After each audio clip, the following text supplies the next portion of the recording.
اس مختصر زندگی کے کمائی میں اگر کوئی چیز باقی رہنے والی ہے تو وہ نیک اعمال ہیں۔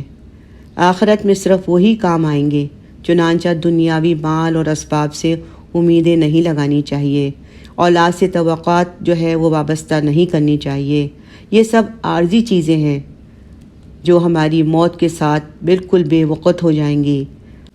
آخرت کا سہارا چاہیے تو نیک اعمال کا توشہ جمع کریں اور اسی پونجی سے اپنی امیدیں وابستہ کریں۔ لہٰذا انسان ان دونوں نعمتوں یعنی مال اور اولاد کی جو نعمتیں ہیں صرف یہاں زندگی میں ہی مستفیض ہو سکتا ہے اور ان سے عزت اور وقار حاصل کرتا ہے۔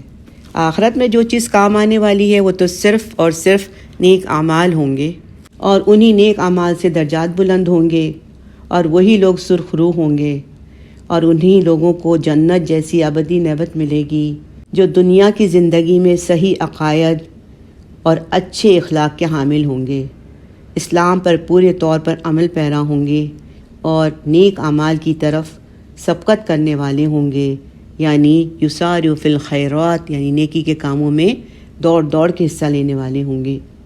سبحان اللہ۔